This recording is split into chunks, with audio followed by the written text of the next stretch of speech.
Aku dulu menganggap diriku ini seorang ateis. Aku hanya menghadap Tuhan saat sedang kesulitan. Aku ingat suatu hari menerima telepon. Seseorang berkata padaku, "Kamu harus ke rumah ayahmu."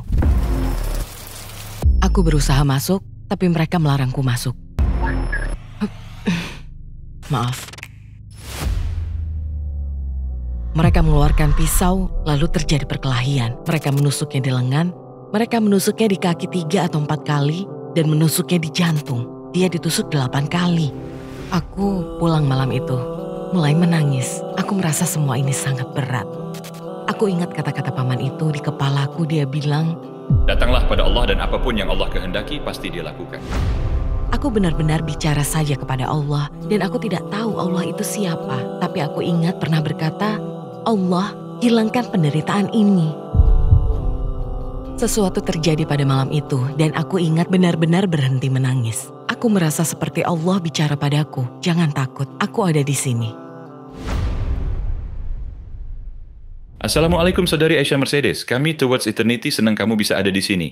Aku ingin mulai dengan siapa Aisyah Mercedes. Bisa tolong ceritakan sedikit tentang hidupmu? Waalaikumsalam warahmatullahi wabarakatuh. Terima kasih banyak telah mengundangku. Senang bisa berada di sini. Aku lahir dan dibesarkan di London. Saat usia 12 tahun aku pindah ke Essex. Aku keturunan campuran, separuh Jamaika dan separuh Inggris. Keluarga ibuku bisa dibilang Katolik, tapi sama sekali tidak ada yang mengamalkan agama di rumah kami. Aku punya keyakinan terhadap Tuhan, tapi bukan pada agama tertentu. Aku pernah menganggap diriku sebagai Kristen, tapi aku yakin seorang ateis. Lalu aku memeluk Islam 13 tahun lalu, dan sejak saat itu aku terlibat kegiatan komunitas, sukarelawan, tayangan televisi, dan podcast. Bagaimana kehidupan beragamamu dulu? Bisa tolong ceritakan latar belakang agamamu? Jadi aku mengerti agama, tapi sama sekali tidak diamalkan di keluargaku. Ayahku sama sekali tidak punya keyakinan. Tapi nenekku, dia punya banyak patung Maria di rumah. Dan terkadang dia bicara soal agama, seperti menyebutkan Maria atau Yesus. Aku sebenarnya dulu menganggap diriku ini seorang ateis. Begitulah, aku hanya menghadap Tuhan saat sedang kesulitan. Jadi meskipun aku tidak punya hubungan dengan Tuhan, aku tidak sungguh-sungguh meyakini Tuhan, menurutku kita sering menghadap Tuhan saat kita sedang dalam kesulitan. Seperti, "Tuhan, jika Engkau mendengarku, kumohon tolong aku dari situasi ini." Seperti itulah hubunganku dengan Tuhan. Hampir tidak ada hubungan sama sekali. Lalu apa yang menurutmu tidak masuk akal tentang Kristen? Ada berbagai pertanyaan yang aku tidak tahu jawabannya. Dan aku sulit mempercayai konsep bahwa Yesus adalah putra Tuhan. Kalau Tuhan itu maha kuasa dan agung, lalu kenapa Yesus perlu mati untuk dosa-dosa kita? Kenapa kita harus menyembah Yesus? Konsep seperti itu bagiku sangat aneh, aku tidak bisa mengerti. Aku ingat pernah mempertanyakan ini dan aku ingat seperti ditolak begitu saja. Seharusnya aku tidak banyak bertanya. Mereka tidak marah, hanya saja seperti aku diabaikan, diacuhkan begitu saja. Dan menariknya setelah aku menjadi muslim dan mulai memahami agama ini, semua pertanyaanku terjawab. Allah berfirman dalam Al-Quran, "Kun fayakun." Jadilah, maka terjadilah. Aku menjadi mengerti bahwa Allah tidak butuh sekutu. Allah tidak butuh putra agar kita menyembah padanya. Jadi pada awalnya pertanyaanku tidak terjawab di gereja dan benar-benar merasa semua itu tidak masuk akal. Hingga aku membaca Al-Quran dan kata-kata Allah serta memahami kebenaran bahwa Allah tidak butuh sekutu. Dan Allah satu-satunya untuk disembah. Sungguh masuk akal bagiku. Aku ingin tahu bagaimana perjalananmu menuju Islam. Apa yang terjadi sehingga kamu mulai memilih Islam? Beberapa kejadian yang aku alami saat masih kecil benar-benar berat. Ayahku penderita skizofrenia paranoid. Dan alasan aku pergi dari London adalah untuk pergi dari ayahku. Sekolah pertamaku di London, aku dirundung karena keturunan campuran. Jadi aku sering bolos sekolah dan ibuku bilang, "Jangan cerita pada ayahmu." Tapi aku bilang pada ayahku. Dia bereaksi dengan sangat-sangat agresif, sangat menyeramkan. Dia berteriak, "Kenapa tidak bilang padaku? Kenapa tidak bilang?" Berteriak dan marah-marah di tengah jalan di luar rumah nenekku. Malam harinya kami bergegas pergi dan pindah ke Essex. Ketika aku pindah ke Essex di usia 12 tahun, aku satu-satunya wanita berkulit warna di seluruh sekolah. Jadi semua orang berkulit putih dan itu sulit sekali. Aku ingat pada akhirnya dikeluarkan dari sekolah karena salah satu temanku yang seharusnya teman dekatku mengatakan ucapan rasis kepadaku. Dan seperti itulah yang terjadi. Sebenarnya bukan pertama kalinya terjadi. Aku sering punya teman main bersama namun kemudian mengejekku dan menyerangku. Aku merasa seperti Aku tidak diterima, aku bukan kulit putih dan aku dianggap seperti sebuah target. Aku diejek, bahkan dari caraku bicara. Aku dipermalukan karena logat bicara Londonku benar-benar berbeda antara logat bicara Essex dan logat bicara London. Dan itu membuatku diejek. Jadi aku selalu merasa seperti orang luar, tidak punya tempat. Aku lebih sering bersama anak-anak jalanan sejak usiaku sekitar 15 tahun. Dan di sanalah aku merasa cocok. Bersama anak jalanan bersama anak-anak lain yang keluarganya rusak, punya berbagai masalah, hingga mencapai suatu titik dalam hidupku aku benar-benar ingin jadi orang kulit putih. Aku rasa saat usiaku di awal 20-an, aku sudah mengalami berbagai perasaan tak menentu dan merasakan berbagai krisis identitas. Dan saat itulah aku merasa seperti ingin bunuh diri. Banyak sekali beban hidup. Saat itu aku tidak mengerti semua yang terjadi dalam diriku. Lalu apa yang kamu lakukan untuk mengatasi kesulitan ini? Dan bagaimana Islam terlibat di dalamnya? Aku hanya melanjutkan hidup dan melewati masa-masa itu. Lalu aku terlibat dalam dunia musik rap. Beberapa musisi rap yang aku kenal mulai memberitahukan padaku tentang Islam. Dunia musik rap di Inggris, banyak dari mereka yang muslim. Aku berencana membuat alunan musik rap bersama kelompok musik rap ini. Dan mereka, salah satu dari mereka bercerita tentang Islam padaku. Dan lucunya, dia bilang dia sudah lama bicara tentang Islam padaku, tapi aku tidak ingat. Dan subhanallah, membuatku teringat sebuah ayat di Al-Quran. Allah berfirman, Allah telah mengunci hati. Aku tidak ingat sama sekali.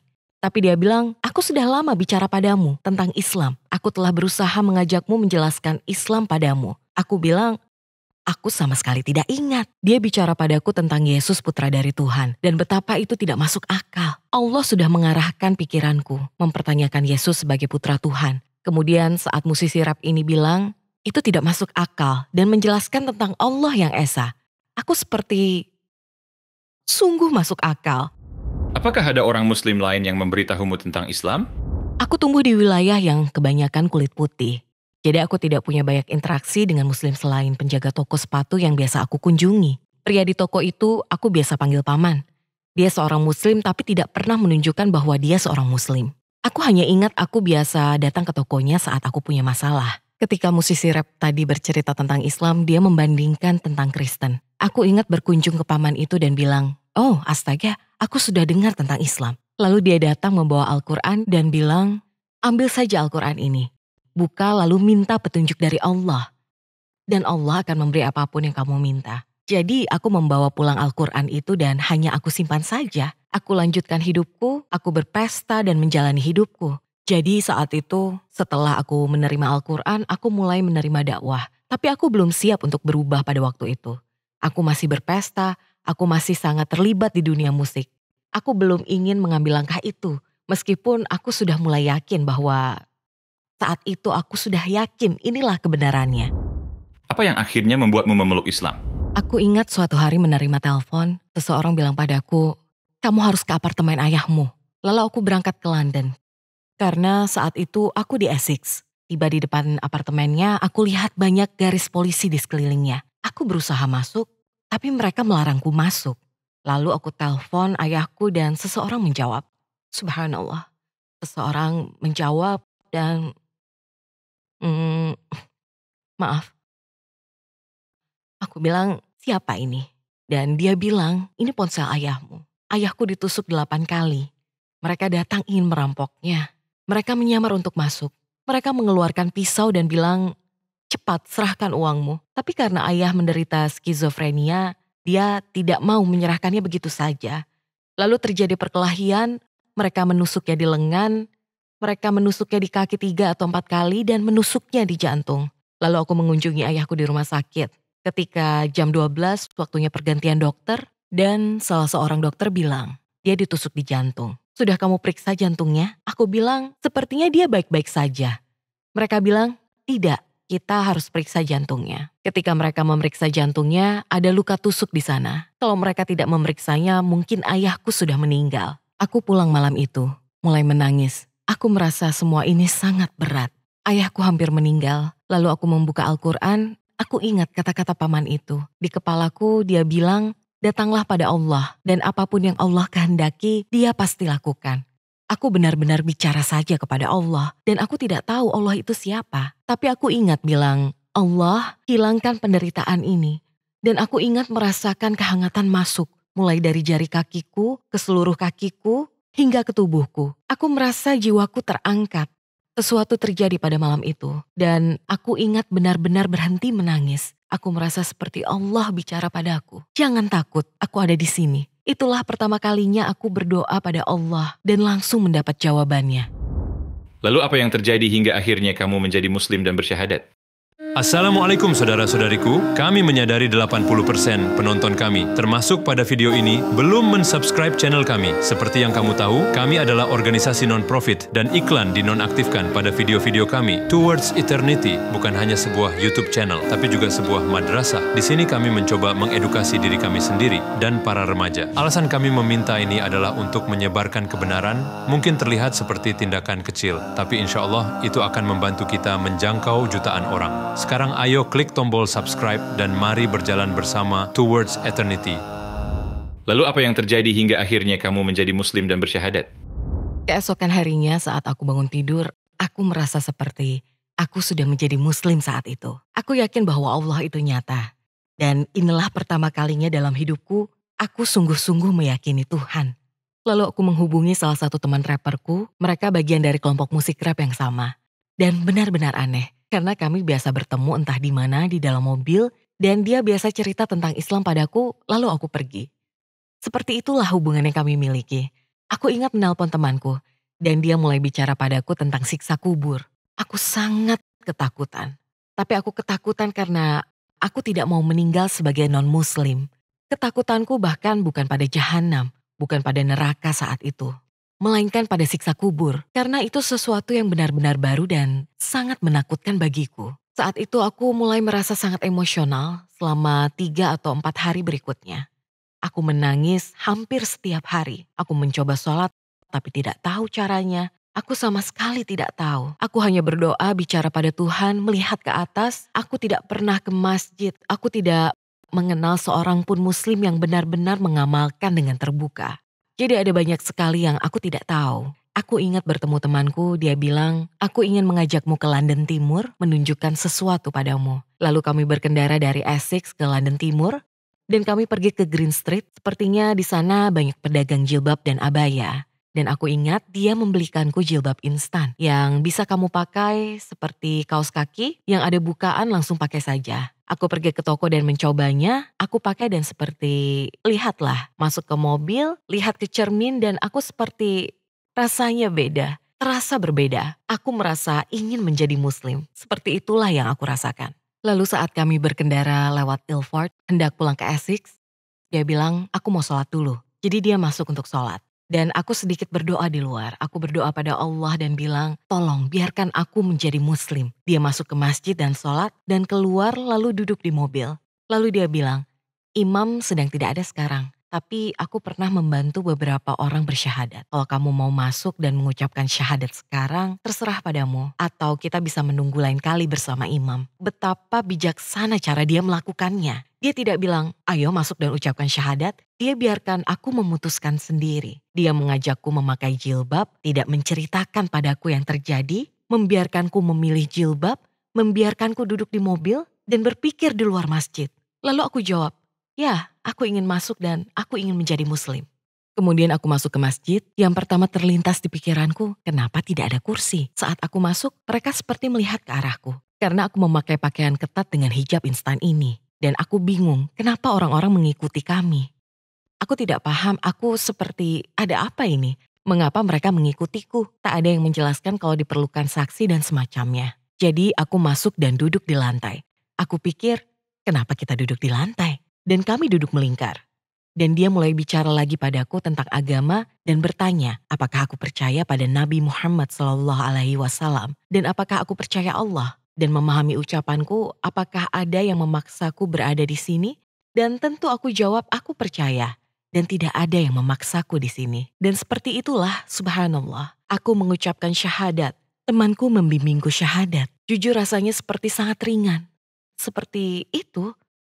Dia duduk di sebelahku dan dia bilang, aku merasa seperti kamu dikelilingi malaikat. Saat pertama kali aku sholat, aku sedang dalam kondisi sangat sakit, terkejut, dan sedih. Jadi sekarang terasa seperti sudah lega, seperti rasa sakit hilang. Bagaimana reaksi orang-orang di sekitarmu setelah kamu masuk Islam? Banyak orang yang sangat terkejut. Tidak ada yang menduga aku akan menjadi seorang muslim. Aku berasal dari yang tadi aku bilang, kehidupan di jalanan. Ikut terlibat dengan orang-orang yang biasa di jalanan. Terlibat dalam dunia musik. Aku punya sikap yang sangat buruk karena trauma yang aku alami. Ayahku penderita skizofrenia, jadi tidak ada yang mengira Mercedes akan menjadi muslim. Bagaimana kamu belajar sholat? Apa yang kamu rasakan saat pertama kali melakukannya? Aku belajar sholat melalui YouTube. Jadi aku belajar secara bertahap. Dan dengan bantuan seorang teman, aku membaca setiap ayat surah Al-Fatihah. Aku rekam lewat pesan suara dan dia nilai apakah sudah bagus atau belum. Kemudian lalu aku lihat gerakannya. Mulai dari Allahu Akbar dan seterusnya. Aku lihat dan belajar gerakannya. Yang aku rasa cukup sulit, cukup rumit belajar semua gerakannya. Belajar mencocokkan gerakan dan bacaannya yang sesuai. Bahasa Arabnya dan juga bahasa Inggrisnya di saat bersamaan. Sangat rumit. Tapi aku punya keinginan kuat dan semangat yang tinggi untuk belajar sebanyak mungkin dan menerapkannya sebanyak mungkin. Jadi perlahan-lahan aku mulai memahami bagian-bagian agama yang dulu aku tidak tahu. Aku ingat, setiap kali sholat aku selalu menangis.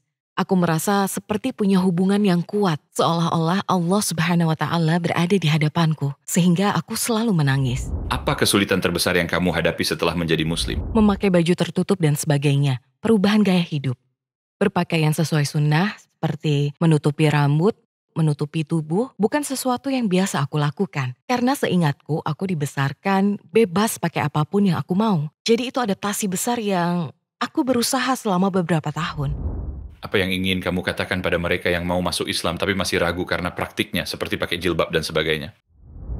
Ketika kamu ingin menjadi muslim, kamu harus perhatikan bahwa kamu sedang membangun hubungan dengan Allah. Jadi ada semacam proses yang harus kamu lakukan yang bisa membantumu memahami mengapa kamu perlu menutupi rambutmu, tubuhmu, mengapa kamu harus menahan diri. Jadi saranku bagi mereka yang mau namun masih berpikir, aku ingin jadi muslim, aku yakin pada Allah Subhanahu wa Ta'ala, aku yakin pada sunnah Rasulullah SAW, tapi aku tidak mau menutupi rambutku. Atau aku tidak mau melepaskan ini, atau aku tidak mau menjauhi itu. Pasti akan terjadi, perubahan akan datang setelah kamu menjalin hubungan. Banyak hal yang tidak terpikirkan olehku akan kulakukan. Salah satunya menutupi diri. Kemudian berhenti berpesta, percaya atau tidak. Tapi seiring hubunganku dengan Allah semakin kuat, seiring aku belajar agama ini, secara alami aku hanya ingin mencari ridho Allah. Fokus utamanya haruslah menjalin hubungan dengan Allah. Memahami kasih sayang Allah, memahami cinta Allah, memahami siapa Allah sesungguhnya. Perlahan-lahan, pahami siapa yang kamu sembah, pahami mengapa kamu menyembahnya, dan sisanya akan berjalan sendiri. Ada kekeliruan yang berpendapat bahwa Islam menindas wanita. Bagaimana tanggapanmu soal ini? Aku sering berdiskusi tentang ini, terkait feminisme, topik yang sangat menarik. Namun ada suatu keyakinan bahwa wanita melakukan yang sama seperti pria dianggap sebagai kebebasan. Tapi kalau kita perhatikan fitrah wanita dan bagaimana dia merasa nyaman, itu ketika dia dijaga, ketika dia dilindungi dan dirawat oleh pria.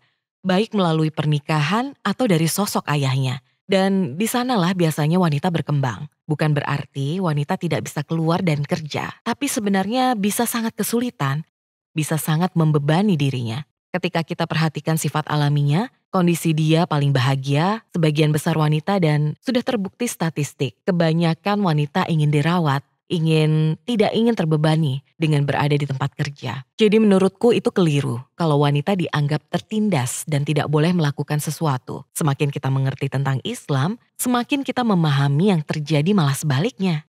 Jika kita perhatikan hubungan Nabi Muhammad SAW dengan Khadijah radhiyallahu anha, ya dia istri yang penyayang, tapi dia juga seorang wanita bisnis. Semua itu bisa diraih dan itulah yang membuatku kagum dengan Islam. Belajar menjadi wanita sesungguhnya. Karena memang aku tumbuh sebagai wanita mandiri dan selalu seperti punya sikap tidak butuh pria. Kemudian belajar tentang Islam dan memahami hakikat pria, memahami hakikat diri sebagai seorang wanita yang sangat berbeda.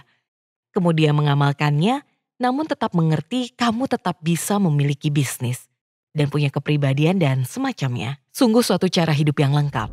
Apa tujuan hidupmu sebelum Islam dan setelah memeluk Islam? Bisa dibilang jika aku tidak punya tujuan hidup sebelum memeluk Islam. Keyakinanku pada saat itu seperti YOLO. Seperti itu di Inggris. Kamu hanya hidup sekali atau YOLO, jadi menjalani hidup sepuasnya. Namun dengan gaya hidup seperti itu tidak punya tujuan. Dan ketika tidak punya tujuan, maka akan terperangkap krisis identitas. Merasa seperti hidup tidak ada gunanya, dan aku pernah mengalaminya. Sering di awal masa mudaku seperti setelah lampu dimatikan, redup, setelah pesta berakhir, lalu apa tujuan hidupku? Dan Islam memberikanku tujuan hidup di akhirat, mampu masuk surga, hidup bahagia selamanya. Tapi Allah juga berikan padaku kemampuan dalam hidup ini, salah satunya suaraku dan interaksiku dengan orang lain. Jadi menurutku masuk Islam membuatku memiliki tujuan yang sesungguhnya, namun juga tujuan hidup ini. Terakhir, jika kamu berkesempatan berbicara pada semua non-muslim di dunia, apa yang ingin kamu katakan jika punya waktu 1 menit? Terbukalah terhadap Islam. Dulu aku tidak mencari Islam, tapi segera setelah aku mengenal Islam, ada kebenaran yang tak terbantahkan. Semakin aku mengenal Islam yang sesungguhnya, ada banyak informasi di media, ada banyak kekeliruan tentang Islam atau tentang para muslim. Tapi Islam yang sesungguhnya, cobalah dengarkan baik-baik.